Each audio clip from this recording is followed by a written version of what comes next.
안녕하세요. 지금 이 사람 임수민입니다. 역대 최악의 산불로 인해서 막대한 피해가 났는데요. 이 시간에도 고생하시는 분들이 많습니다. 그래서 올봄은 유난히 잔인하게 느껴지는데요. 진짜 봄다운 봄이 찾아오기를 두 손 모아 기도해 봅니다. 그래도 생명의 힘은 참으로 위대합니다. 모진 추위와 비바람을 이겨내고 칙칙했던 세상을 싱그럽게 채워주는 계절이 봄인데요. 섬진강 시인 김용택 작가에게 봄은 어떤 계절일까요? 교직에서 은퇴한 지 벌써 17년, 태어나고 자란 섬진강변 진매마을 고향 땅에 아담한 한옥을 짓고 50년 전에 옮겨 심은 느티나무를 돌보면서 강변에 놀러오는 수달 가족들의 사진사로 그야말로 자연인으로 살고 있다고 하는데요. 섬진강 시인 김용택 시인을 지금 만나봅니다.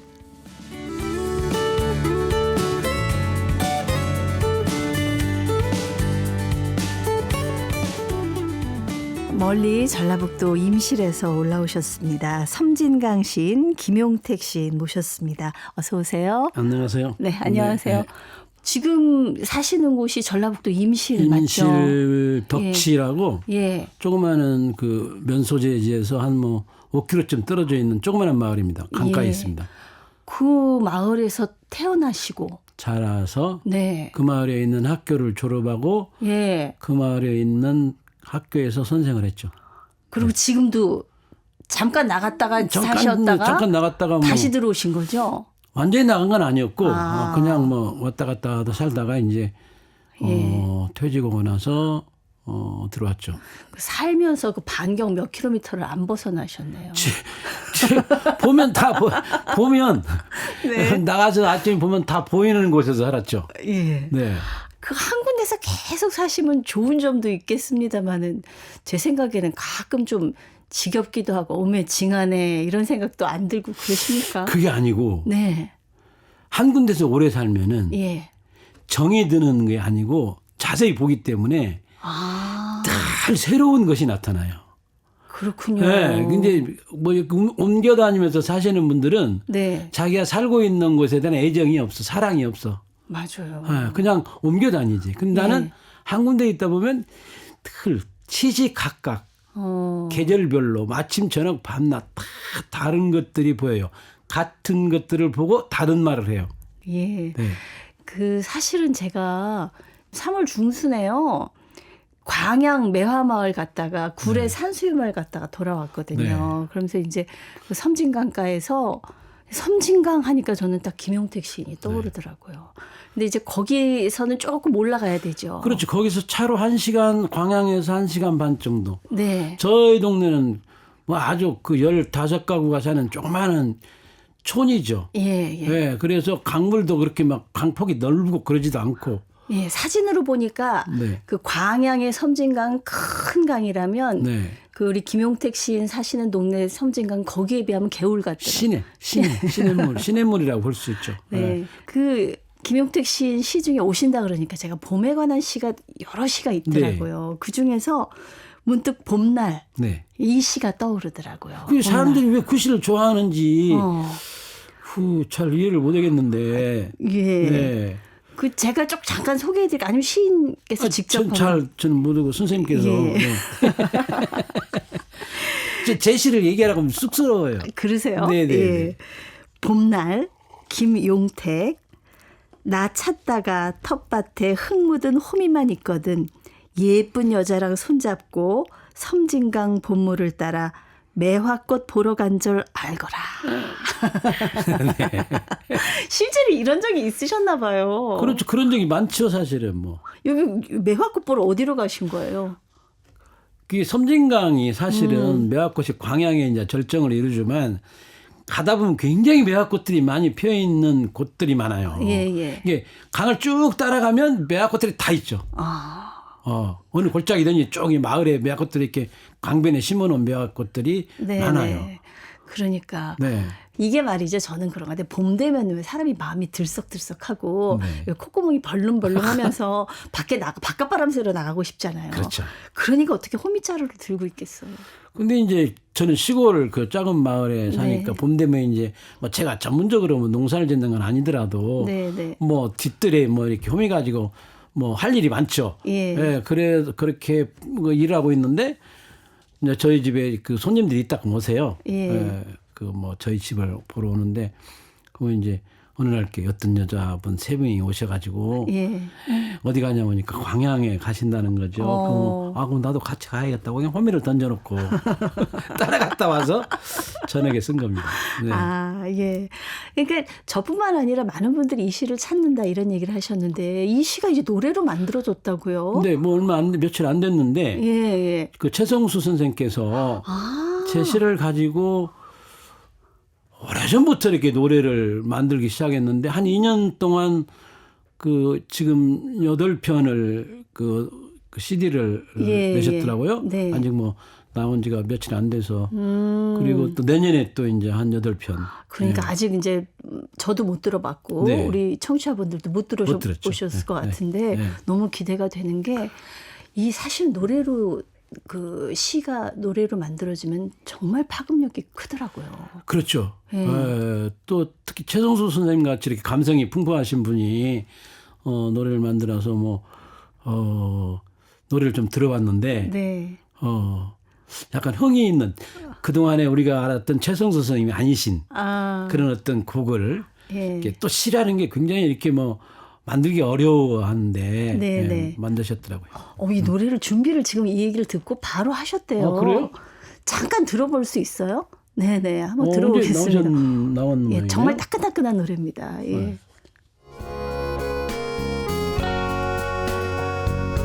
나 찾다가 텃밭에 흙 묻은 호미만 있거든. 예쁜 여자랑 손잡고 섬진강 봄물을 따라 매화꽃 보러 간 줄 알거라.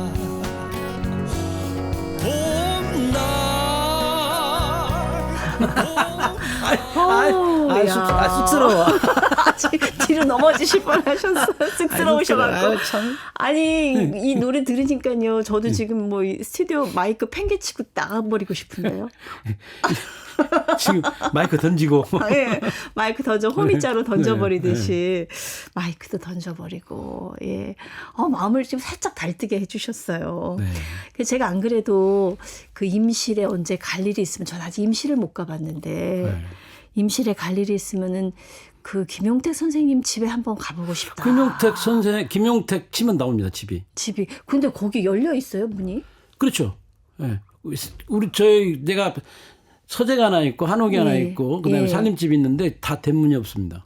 오다가 다 들어갈 사람들이 수 있어요? 많이 들어와서 마루에 한옥 마을에 앉아서 앞에 강과 산이 아름답게 보여요. 그래서 마루에 앉아서 이렇게 뭐 노는데 너무 뭐 오래간만에 그 번잡한 데서 노시다가 도시선을 이렇게 시달리면서 하시다가 뭐 마루에 앉으면 정말 강과 산이 한꺼번에 딱 눈 안에 들어서니까 다 이렇게 말해요. 나도 여기 살면은 시를 쓰겠다. 그 약간 김용택 씨는 기분 나쁜. 굉장히 기분 나빠. 그리고 거기 산다고 다 시를 쓰는 거는. 그래놓고 나를 또 살짝 돌아봐. 그러면 사실 봄 되면 거기가 교통이 그렇게 편안한 곳은 굉장히 아니잖아요. 편한 곳입니다. 편한가요? 전주를 벗어나면 신호등이 없이 저희 집까지 올 수가 있습니다. 그러면 너무 손님들 많이 찾으면 좀 번잡스럽지 않으세요? 근데 되게 이제 봄에 이제 토요일날 일요일날은 숨어 있죠. 어디 강연 안 가면. 숨어 있기. 나와서 어디서 사람들이 와가지고 뭐 얼굴 보면 사진 찍자고 하잖아요. 그러면 나는 집에서 뭐 머리도 안 감고 세수도 안 하고 있는데 뭐 사진 찍자고 하니까 그냥 그러니까 사진만 안 찍자고 하시면 안 숨으실 텐데. 근데 왜 이렇게 사진을 찍자고 하는지 모르겠어. 기념이니까. 그러니까. 기념이니까. 아이고, 나는 뭐. 예. 제가 그 계신 덱 그 한옥을 사진으로 봤어요. 보니까 네. 이게 네 칸 정면으로 이렇게 쫙 보고 그 앞쪽이 뭐 산이 이렇게 보이는. 그렇죠. 바로 앞에가 텃밭이 있고 예, 예. 한옥 앞에 텃밭이 있고 네. 그다음에 마을 길이 있고 마을 네. 길 바로 밑에가 이제 그 강이 있어요. 그 자리가 김용택 시인이 바로 태어나신 그 그렇죠. 집이에요. 네. 거기다가 네. 태어난 집 터지 거기가. 집 터에다가 새로 올리신 거죠. 한 제가 14살 때. 14살 때 집을 지었는데 그 안에 또 집이 있었는데 전쟁 네네. 나고 뭐 불타고 뭐 그래서 네네. 네, 뭐 14살 때 지었죠. 그러니까 거기 온갖 평생의 어떤 추억과 뭐 인생이 다 들어있는 집. 거기서 이따금 잘 때가 있어요. 예, 한옥에서. 한옥에서. 예. 근데 한옥에서 자면 한옥은 밖에 안 보이잖아요. 네. 근데 온갖 소리들이 들려요. 너무 신비로웠습니다. 무슨 소리가 나요? 물소리, 바람소리, 새소리, 뭐 사람들이 걸어가는 소리가 이렇게 막 모든 소리가 다 들려요.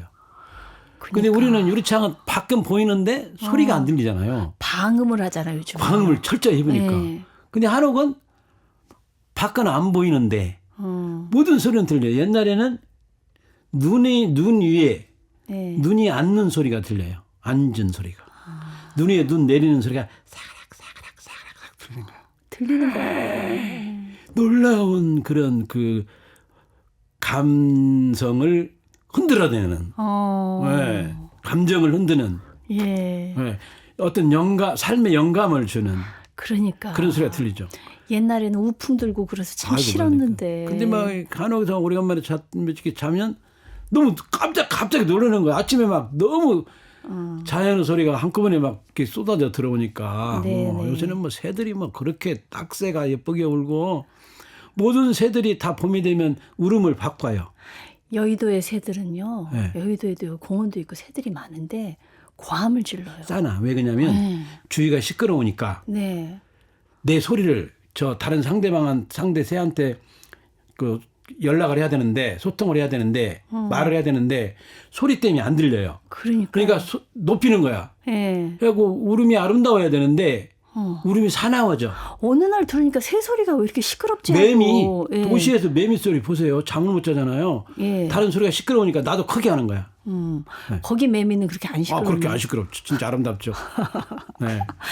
정말 한가하게 소리가 들리죠. 예. 네. 그런 바탕에서 어떤 시인의 감수성이 잘하신 것 같아요. 아니야, 이런 시끄러운 데서도 시를 써. 그런가요? 네.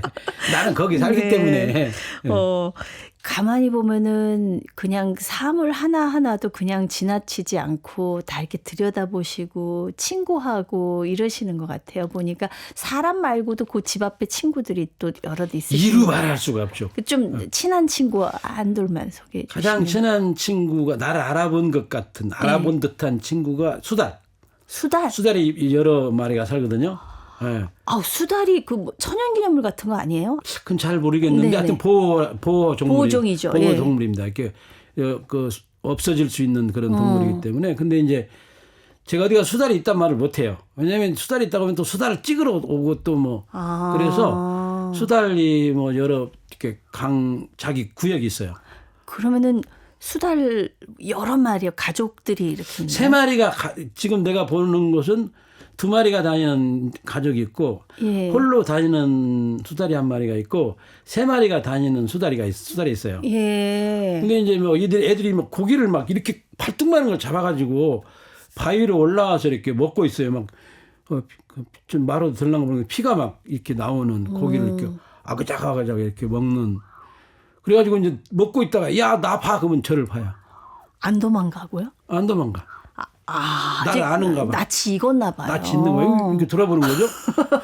그것도 사진을 찍어야 되잖아요. 네. 그러면 야, 나와야지. 나왔어. 그러면 이렇게 이제 보는 거죠. 소리 때문에 보는 거지, 사실은. 네. 그렇게 지금 시인께서 이렇게 돌아보시는 수달 신용을 냈는데 수달이랑 좀 닮아 계셔가지고 제가 되게 개구장이 같으세요. 그리고 새. 새들 중에 그 뱁새라는 게 있어요. 아주 작은 새, 붉은 머리, 오목눈이라고 그러니까 하는데. 눈은 뭐 뱁새, 황새 그 속담에서만 그렇죠. 들어본 새. 뱁새가 있는데 네. 때로 다녀요. 뭐 한 30마리 이렇게 다니는데 그 새들이 내가 어느 날 이렇게 길을 가고 있는데 내가 뭔가 뒤가 이상해서 돌아봤어요. 이렇게 봤더니 그 새들이 저를 보고 있었던 거, 새 한 마리가 나를 가만히 보고 있었던 거죠. 그때 그 나를 보고 있던 새의 그 얼굴, 눈, 이게 너무 가슴이 서늘했습니다. 아, 누군가 나를 보고 있구나. 그 생각이 들었어요. 너무 얼굴이 예뻐요. 새들은 모든 모습이 다 완벽하게 균형을 잡고 있어요. 자태가. 그렇게 예뻐요. 머리 끝부터 저 발 꼬리 끝까지 정말 균형감이 딱 잡혀 있어. 그렇겠네. 왜냐하면 네. 균형을 못 잡으면 못 그렇죠. 날 거야. 날지를 못할 거야. 정말 예뻐요. 네. 자태가 그냥 또 이렇게 암컷과 수컷이 있잖아요. 예. 너무너무 예쁜 자태를 가진 그 새들이 많습니다. 새들의 얼굴을 구별을 하시는 얼굴을 보는 거죠. 수달 얼굴하고 그 뱁새, 네. 그 뱁새, 붉은 머리 오목눈이라고 하거든요. 그 새. 그다음에 이제 오리들. 네. 근데 오리들은 좀 며칠 지나면 번쩍도 안 해요. 네. 그래서 이제 그런 몇 마리 그 새들이 저를 이렇게 이제 내가 고함을 치면 이제 자기한테 뭐라고 헛개미 건 게 아니고 이제 도망가려고 보겠죠. 무슨 소리가 나니까. 근데 어쨌든 이렇게 저를 바라보는 그 뱁새를 제가 봤죠. 너무 저렇게 순정하고 예. 저렇게 순결한 얼굴을 저런 그 작은 눈을 네. 저 작은 부리를 예. 저 작은 그 공격을 잘 못 할 것 같은 발톱을 가지고 있는 그 뱁새를 봤습니다. 괜히 섬진강 시인이 아니시군요. 이게 자연과 교감하는 게 확실히 저하고는 다르다는 생각을 저는 좀 갖습니다. 예. 이 도시는 이렇게 번잡하고 변화가 심해서 우리들이 오래 바라볼 수 있는 게 그렇게 많지가 않잖아요. 네네. 그리고 또 그런데 관심도 없고 벚꽃이 얼마나 많습니까? 아파트에 소나무는 얼마나 많고 아파트에 꽃들이 얼마나 많습니까? 그쵸. 아파트에 벌레들이 얼마나 많아요. 그렇죠. 자세히 보면 전혀 진짜 아름다운 벌레들이 많이 있어요. 그거 안 보는 거죠. 바빠서 바쁘다는 핑계로. 그럼 매일 그렇게 아름다운 자연을 보고 계시니까 이게 글이 저절로 써지십니까? 어떠세요? 저절로 이제 이렇게 뭐 예를 들어서 이런 게 있죠. 실잠자리라는 게 있습니다. 실잠자리는 예. 아주 작은 실같이 잠자리가 있는데 그 가느다란 풀잎이 이렇게 휘어져 있잖아요. 예. 근데 이 풀잎 끝에 이슬이 달려 있어요. 근데 실잠자리가 이 풀 등어리에 앉아요. 그러면 이슬이 떨어져야 되잖아요. 움직이니까. 네. 근데 이슬이 안 떨어져요. 실잠자리는 여기 앉아 있고 풀잎 끝에 이슬이 달려 있어요. 놀랍잖아요. 그게. 네, 그래서 제가 뭐라고 했냐면, AI가 이것을 해결해야 된다. 이걸 이해하면 세상을 다 이해할 것 같다. 그런 생각이 들죠. 그렇죠. 무게가 아무리 실잠자리에도 있을 텐데. 있을 텐데, 그 가느다란 풀잎 끝에 예. 이슬이 달려 있는 거예요. 그걸 보면 진짜 이거 감당이 잘 안 되죠. 절대 AI가 못을 예. 흉내를 못 낼 어떤 자연이죠. 그러니까 거기서 시가 나오는 거겠죠. 몰라 그런 건 그건 모르겠고 너무 제가 기승전시였나요? 예. 매일 쓰시는 편이세요? 아니면 막 영감이 올 때 막 몰아서 쓰시는 편이세요? 저는 글을 여러 편을 써요. 하루에. 하루에. 예. 일기를 일단 씁니다. 네네. 마을에서 있었던 일, 내가 하여튼 집안에 있었던 일기. 일기를 저녁에 쓰는 거 아니고 아침에 써요. 어제 일기를 오늘 쓰는 거죠. 기억해내서 쓰는 거죠. 예. 나이가 들면 중요하잖아요. 기억을 해내는 게. 그래서 기억해내서 쓰고 또 해마다 이렇게 그 주제를 정해서 글을 써요. 근데 올해는 눈을 뜰 때 처음 떠오른 문장. 말 있잖아요. 네. 처음 떠오르는 말. 예. 그걸 가지고 이제 글을 한 편을 쓰고 또 하루 종일 살다가 어떤 사람들이 또는 어떤 현상이 또는 뭐 신문에서 TV에서 뭐 어떨 때 이렇게 어떤 정말 전혀 새로운 말을 하는 사람들이 있어요. 네. 똑같은 언어지만 다르게 들리는 말이 있습니다. 그 문장을 가지고 글을 또 한 편을 짧게 쓰고 그러죠. 그러니까 일기 쓰고 이제 그 아침에 눈 뜰 때 떠오른 문장을 가지고 글을 한 편 쓰고 하루 살다가 네. 어떤 뭐 새롭게 들리는 어떤 사람들의 말, 예. 뭐 정치가 됐든 뭐 사회가 됐든 뭐 문화예술이 됐든 뭐 이런 것들을 가지고 한 편을 쓰고 꾸준히 쓰시는군요. 이게 세 편을 쓰고 그다음에 이제 아내의 말도 써요. 아내가 어떤 말을 했는지 중요한 말을 이렇게 이제 이따금 쓰기도 하고. 굉장히 네. 경처가신가요? 아니 그냥 그 주부들이 진짜 중요한 말을 하죠. 무슨 말을 하는데 어떤 가령 예를 정치적인 말도 정말 아주 함축적으로 정확하게 표현을 합니다. 우리가 안 들어요, 남자들이. 가정일이나 교육이나 예. 가장 민감한 문제들이 많잖아요. 우리 사회 이슈가. 네. 정치적인 것도 그렇고 교육적인 것도 그렇고. 근데 어떤 말을 던지면 그 말이 그 문제의 전곡을 찔러요. 저 말을 해결하면 사회가 조용하겠구나. 그럴 정도로 정확하게 주부들은 굉장히 구체적인 삶을 살기 때문에. 가령 아내의 말 중에서 내 무릎을 탁 치게 한 말 혹시 생각나는 거 있으세요? 3년 전인가 2년 전인가 네. 정치적으로 굉장히 어려울 때가 있었습니다. 네. 그때 아내가 이렇게 말을 했어요. 정치가 실종되었다. 이렇게 말을 한 거죠. 우리가 살았던 2000년대를 예. 역사 속에서 한마디로 찾는다면 2000년대는 정치가 실종 시대다. 이렇게 말하는 거죠. 오메. 너무 정확하잖아요. 놀라셨겠어요. 네, 그 말을 하는 때 그 말을 내가 받아들일 수 있는 우리 사회와 정치, 경제, 문화, 사회에 어떤 공부가 되어 있는 사람이잖아요. 저는 네. 늘 공부를 하니까. 예. 그 속으로 그 말이 툭 던져지는 거죠. 네. 그렇네. 정치가 실종된 시대를 살았네 우리가. 예. 그렇게 생각할 수가 있는 거죠. 그러니까 자연에서 작은 것을 안 놓치는 것처럼 아내의 말도 작은 것도 허투루 지나치지 않으시네요. 너무 재밌는 말들도 많이 하죠. 네, 뭐 또 웃기기까지 하잖아요. 주부들은 굉장히 이 삶이 구체적이에요. 예. 우리 안사람이 아니고 네. 전 주부들이 우리가 살고 있는 삶을 굉장히 구체적으로 겪어요. 그게 살림을 하기 때문에. 살림 때문에. 그래요. 살림이라는 예. 게 죽은 걸 살려낸다는 뜻이잖아요. 그렇죠. 근데 살림이라는 게 이게 끝도 갓도 없는 일이고 정치하고 똑같아. 예. 이거 해결하면 저것 나오고 이렇게 하면 저것 나오고 다 허리 굽혀야 되고 손 다시 가야 되고 어마어마하게 가정이라는 게 어마어마하잖아요. 먼지 예. 하나, 티끌 하나, 휴지 하나, 밥그릇에 있는 고춧가루 하나 다 치워야 되는 거야. 네. 이게 얼마나 구체적이고 실질적이에요. 예. 그 삶을 정치나 사회 경제적으로 확대하면 세상이 다 보이는 거죠. 굉장히 자상한 남편이시. 안 그러다니 자상한 게 아니세요? 아니라니까. 아니 근데 제가 볼 때 좋은 남편의 첫 번째 조건은 아내 말을 유심히 들어주는 거거든요. 시인은 세상에서 벌어지는 모든 일들에 대한 관심을 갖는 사람이에요. 그러니까 애기들이 하는 말이나 누가 시골을 그 할머니들이 밥을 같이 먹으면서 하는 말들을 늘 들어요. 그냥 들려. 네. 그러면 그것이 이제 내 삶을 정리해 주기도 하고 예. 우리 시대를 전국을 찌르기도 하고 반드시 필요한 어떤 일이기도 하고 네. 나라가.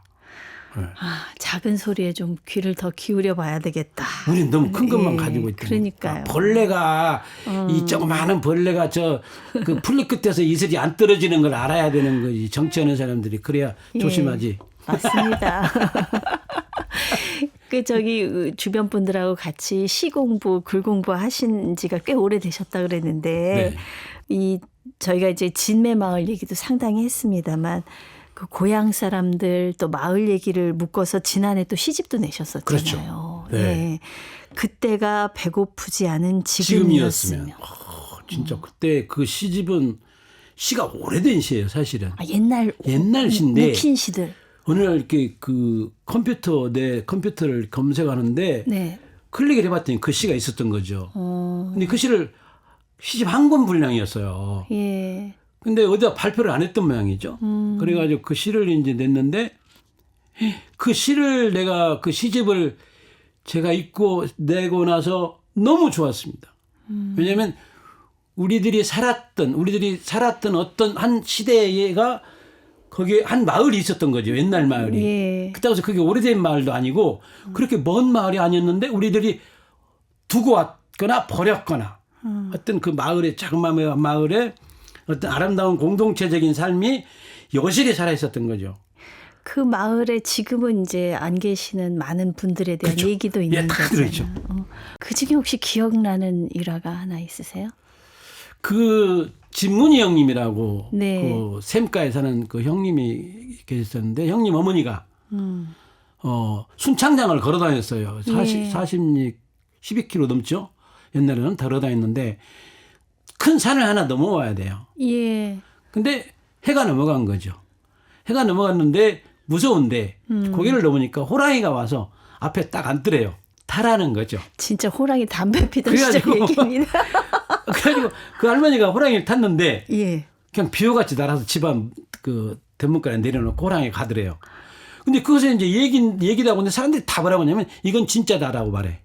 제가 보기엔 조금 이제 뭐가 들어간 것 나도 같은데. 이제 그런데 모든 그때 살았던 사람들은 이건 진짜다. 그 할머니가 그렇다. 예. 호랑이가 자기를 태우고 자기 문 앞에다 내려놓고 갔다. 이렇게 말하는 거죠.